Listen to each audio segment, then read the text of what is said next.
സ്വർണം ആലയിൽ നല്ല തീച്ചൂളയിലിട്ട് നോക്കിയാലാണ് അതിൻ്റെ മേന്മ തിരിച്ചറിയുക. അല്ലെങ്കിൽ അത് ആ ടെസ്റ്റിംഗ് ക്വാളിറ്റി സ്റ്റാൻഡേർഡ്സ് സ്വർണ്ണമായിട്ട് ബന്ധപ്പെട്ടവർക്ക് അറിയാം. അതിൻ്റെ ആ ഒരു നമ്മ മുക്കുമണ്ടൊക്കെ കൊണ്ട് കൊടുത്ത് ഇത് വായ്പ എടുക്കാനൊക്കെ നോക്കുന്നവരെ പറ്റിയൊക്കെ നമുക്ക് കേട്ടിട്ടുണ്ട്. അതിൻ്റെ അവർ ഉരച്ച് നോക്കണം. ശരിക്കും ഉരച്ച് നോക്കിയാലാണ് സ്വർണം യഥാർത്ഥ 24 ക്യാരറ്റ് ആണോ 22 ആണോ അതോ ഉഡായിപ്പ് ഈ മുക്കുമണ്ടാണോ എന്നറിയാമെന്ന് നമ്മൾ കേട്ടിട്ടുള്ളൊരു ചൊല്ലാണ്. അതേപോലെ തന്നെയാണ് രാഷ്ട്രീയക്കാരും. ഈ രാഷ്ട്രീയക്കാർ നമ്മൾ ശരിക്കും ടെസ്റ്റ് ചെയ്ത് നോക്കിയാലാണ്, ഉരച്ച് നോക്കിയാലാണ് നമുക്കറിയുള്ളൂ ഇവരുടെ തനി ഗുണം.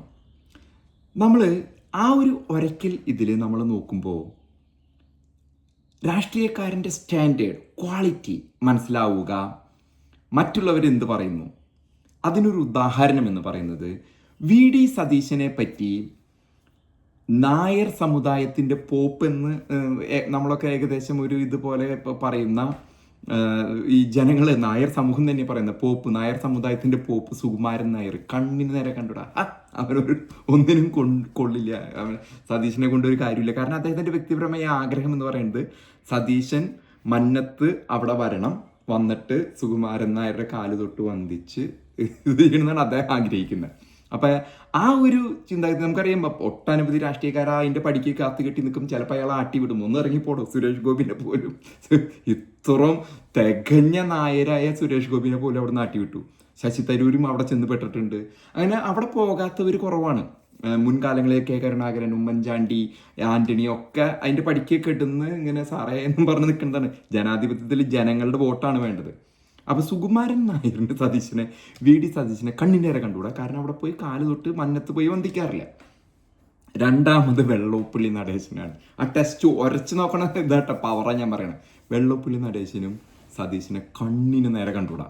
കാരണം ഇദ്ദേഹം അവിടെ ചെന്ന് നടേശൻ ഇവരൊക്കെ വെല്ലുവിളിച്ച് കേരള രാഷ്ട്രീയത്തിൽ ഒരു ജനാധിപത്യ സംസ്കാരത്തിൽ നമ്മൾ ജയം നേടാ എന്ന് പറഞ്ഞു കഴിഞ്ഞാൽ വളരെ വലിയൊരു നേട്ടം തന്നെയാണ് ഈ വെള്ളോപ്പള്ളി നടേശൻ, സുകുമാരൻ നായർ. പിന്നെയുള്ള പോപ്പുമാർ, ഈ ക്രിസ്തീയ മതമേലധ്യക്ഷന്മാർ, അവിടെ രഹസ്യമായിട്ട് സതീശൻ പോകുന്നുണ്ട് എന്നുള്ളൊരു ചൊല്ലാണ്. നേരിട്ട് പോകാറില്ല. കാരണം അദ്ദേഹം എല്ലാ നല്ല കാര്യം. കാരണം ഒരു രാഷ്ട്രീയക്കാരൻ എന്നതിൽ കുറേ കണ്ണടച്ച് കളയണം, കുറേ വഴങ്ങി കൊടുക്കണം.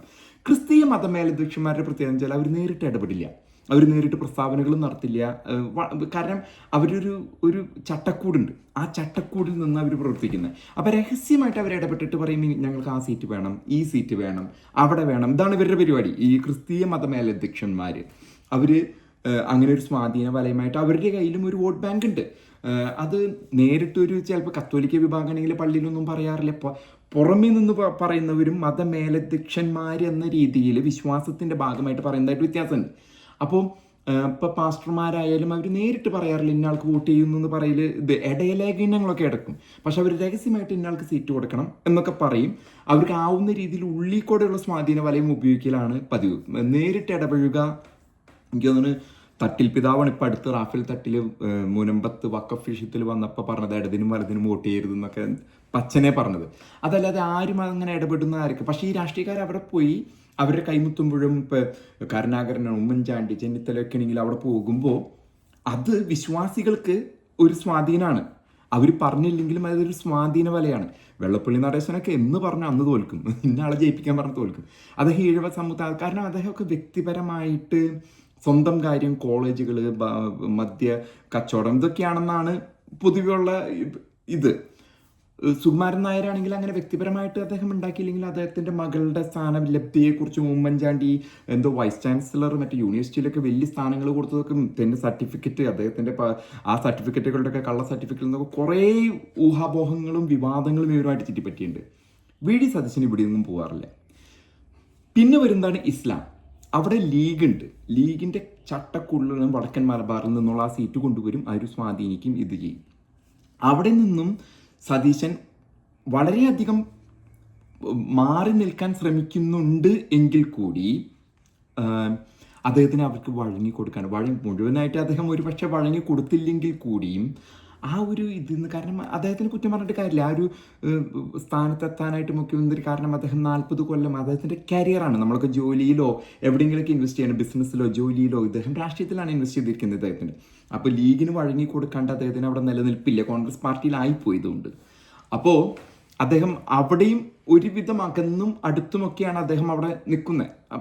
അപ്പോൾ ആ ഒരു സ്വർണം വരച്ചു നോക്കുന്ന രീതിയിലുള്ള രാഷ്ട്രീയക്കാരനായിട്ട് ടെസ്റ്റിങ്ങിൽ വരുമ്പോൾ നമുക്കറിയാം കരുണാകരൻ എല്ലാവരെയും കൊണ്ട് നടന്നിരുന്നു. എന്തിനേറെ പറയുന്നു, PDP നേതാവ് അബ്ദുൾ നാസർ മദനി കോയമ്പത്തൂർ ബാംഗ്ലൂർ സ്ഫോടന കേസിലൊക്കെ ഉൾപ്പെട്ടിരുന്നു. അന്ന് കരുണാകരൻ രക്ഷിച്ചു കൊണ്ടിരുന്നുള്ളൂ. അപ്പോഴേക്കും കരുണാകരൻ പ്രായമായി രാഷ്ട്രീയത്തിൽ നിന്ന് മാറി. അല്ലെങ്കിൽ കരുണാകരൻ അദ്ദേഹം ജയിലിൽ കിടക്കുന്നത് കോൺഗ്രസ് മന്ത്രിസഭകൾ ഭരിക്കുന്ന കർണാടകത്തിലും അവിടെ തമിഴ്നാട്ടിലൊക്കെയാണെന്നുള്ളതാണ് പ്രത്യേകത. അവർ പോലും ഇദ്ദേഹത്തിനെ വിടുന്നില്ല. അപ്പം അത്രമാത്രം. പക്ഷേ 4 വോട്ടിന് വേണ്ടി കൊല്ലമാണ് തെക്കൻ പ്രദേശത്ത് മുസ്ലിമുകളുടെ സംഘടിതമായ PDP എന്ന വലിയൊരു വോട്ടിന് വേണ്ടിയിട്ടാണ് LDF-ഉം UDF-ഉം പിന്നീട് പിണറായി വിജയനും അബ്ദുൾ നാസർ മദനിക്ക് വേണ്ടി വഴങ്ങി കൊടുക്കേണ്ടി വന്നു, സ്റ്റേജ് പങ്കിടേണ്ടിയൊക്കെ വന്നിട്ടുണ്ട്. അപ്പം അത്തരത്തിലുള്ള ആൾക്കാർ, അതല്ലെങ്കിൽ അന്ന് നാരായണ പണിക്കരുണ്ട് NSS-ൽ, കുണ്ടുകുളം പിതാവ്, കരുണാകരൻ, ഇവരെയൊക്കെ സൂചിപ്പിച്ച് ഒപ്പം നല്ലൊരു ടീമിനെയും കൊണ്ട് നടത്തിയിരുന്നു. അതാണ് രാഷ്ട്രീയം. അതിനുശേഷം അദ്ദേഹത്തിൻ്റെ കാലശേഷം വന്ന ഉമ്മൻചാണ്ടി, AK ആൻ്റണിയും ഇതുപോലെ തന്നെ സൂചിപ്പിച്ച് വെള്ളപ്പള്ളി നടേശൻ, ആൻ്റണി ആരാ, തങ്കാണെന്ന് പറഞ്ഞു. അപ്പോൾ അവിടെ എന്തൊക്കെയോ ചെയ്ഞ്ഞ് നടന്നുണ്ട്. ഉമ്മൻചാണ്ടി, വെള്ളപ്പള്ളി നടേശനും അവർക്ക് കാര്യങ്ങൾ നടത്തി കിട്ടുന്നുണ്ട്. അതുകൊണ്ട് മാത്രമാണ് സുകുമാരൻ നായരൊക്കെ തങ്കം. KM മാണിനെ പറ്റി സുകുമാരൻ നായർ പറഞ്ഞിരുന്നു.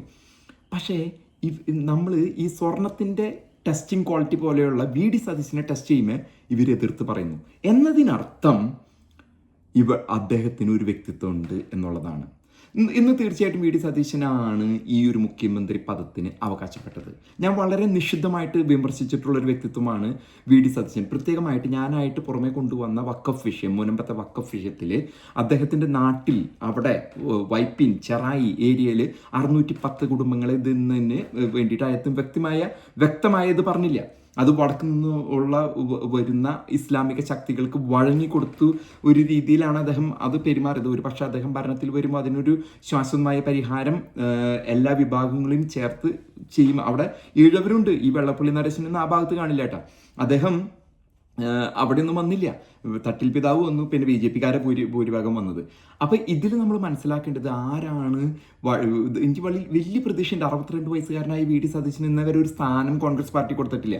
അദ്ദേഹം VM സുധീരൻ്റെ ഗ്രൂപ്പിലായിരുന്നു. VM സുധീരനോടൊപ്പം ചേരാനുള്ള അദ്ദേഹത്തിൻ്റെ ആ ഒരു ആദർശത്തിൻ്റെ VM സുധീർ ആദർശമുള്ളതാണ്. പക്ഷേ ആദർശം ഇവിടെ രാഷ്ട്രീയത്തിൽ നടക്കില്ല. പക്ഷേ ആദർശത്തോട് കൂടിയിട്ട് ആദർശവും ഇത് അടിയറവ് വെക്കാതെ ഈ നായരെയും വെള്ളപ്പള്ളി നടേശനെയും മറ്റു സാമുദായിക സംഘടനകളുടെ അടുത്തേക്ക് പോകാതെ ഭരണം 102 സീറ്റ് പിടിച്ചതിൽ VD സതീശൻ വ്യക്തമായിട്ടും അതിന് അഭിനന്ദനം അറിയിക്കുന്നു. അതിൻ്റെ വ്യക്തിപരമായ ഒരു പ്രതിപക്ഷ നേതാവ്, ഞാൻ ആ ഭാഗത്തല്ലെങ്കിൽ കൂടിയും ആ ചേരിയിൽ അല്ലെങ്കിൽ കൂടി അദ്ദേഹത്തിനോട് വളരെ വ്യക്തിപരമായിട്ട് വളരെയധികം ബഹുമാനം തോന്നുന്നൊരു കാര്യമാണ് അദ്ദേഹം ചെയ്തിരിക്കുന്നത്. ഒപ്പം തന്നെ, കാരണം നമുക്ക് എന്തിനാണ് ജനങ്ങളെ നേരിടുന്ന സമയത്ത് ഇതിനിടയിൽ മതമേലധ്യക്ഷന്മാരോ മെത്രാന്മാരോ നടേശന്മാരോ സുകുമാരൻ നായന്മാരുടെ ഒന്നും ആവശ്യം വരരുത്. മുസ്ലിം ലീഗിന് അദ്ദേഹം വഴങ്ങി കൊടുക്കുന്നതെന്നാണ് ഈ ഭരണത്തിൽ എനിക്ക് പിടിച്ചു നിൽക്കണം. അടുത്ത തവണ കോൺഗ്രസിന് മാത്രമായിട്ട് കിട്ടും ഭൂരിപക്ഷം, ഒരു 72 സീറ്റല്ലേ, അത് കിട്ടുമെന്ന് ഞാൻ VD സതീശനോട് ഇത് ചെയ്യുന്നത്.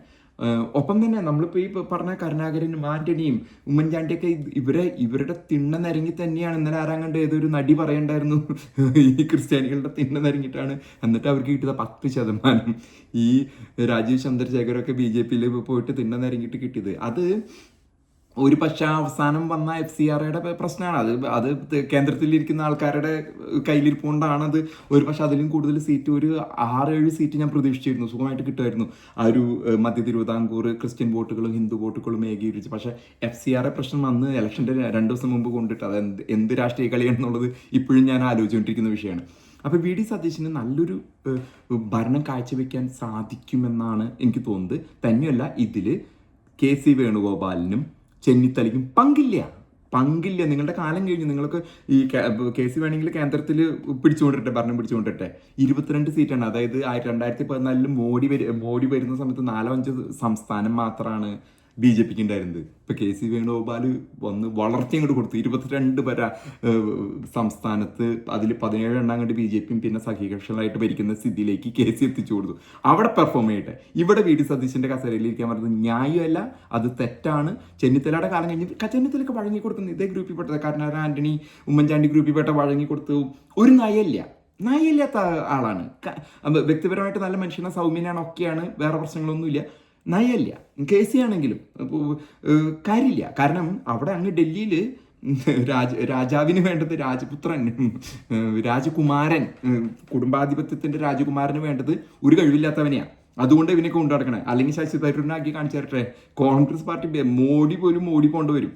ശശി തരൂർ അവിടെ വന്ന് കോൺഗ്രസ് നെടുകെ അങ്ങോട്ട് നിവർന്ന് അങ്ങോട്ട് നിന്ന് കഴിഞ്ഞാണ്ടല്ലോ ശശി തരൂർ ഇത് വരും. പക്ഷെ രാജകുമാരനെയും വീട്ടിലിരിക്കേണ്ടി വരും. അതാണ് ഇവിടുത്തെ പ്രത്യേകത. ശശിനെയൊക്കെ കൊണ്ടുവരട്ടെ. അപ്പൊ ഇത് VD സതീശന് അവകാശപ്പെട്ടതാണ്. KC-ക്കും ഇതിനും ഇതില്ല. അഥവാ KC-യും ഇതും കൂടി വന്നു കഴിഞ്ഞാൽ കഴിവില്ലാത്തവരെ കോൺഗ്രസിൽ നിന്ന് പറ്റുള്ളൂ. കാരണം ഇത് മറ്റേ പട്ടി ബിസ്ക്കറ്റ് കൊടുക്കലാണ് ഡൽഹിയിൽ. അവിടെ ചെന്ന് കഴിഞ്ഞിട്ടുണ്ടെങ്കിൽ മകൻ അവിടെ പട്ടിക്ക് ബിസ്ക്കറ്റ് എറിഞ്ഞ് കൊടുക്കണമാണ് കുറെ നേതാക്കന്മാരെ. ഞാൻ പിന്നീട് അതിനെപ്പറ്റി ഒരു വീഡിയോ ചെയ്യുന്നുണ്ട്. ഹേമന്ത് ബിശ്വ ശർമ്മ അവിടെ നിൽക്കണം, മറ്റേ ഇവൻ പട്ടിക്ക് ബിസ്ക്കറ്റ് എറിഞ്ഞു കൊടുക്കും. അത് ഇവനല്ലെങ്കിൽ പട്ടി കടിച്ചെടുക്കും. അതാണ് ഇന്നത്തെ കോൺഗ്രസ് രാഷ്ട്രീയം. ഓക്കെ, ഇനി ഞാൻ വീണ്ടും വരുന്നതായിരുന്നു അടുത്ത വീഡിയോ ആയിട്ട്.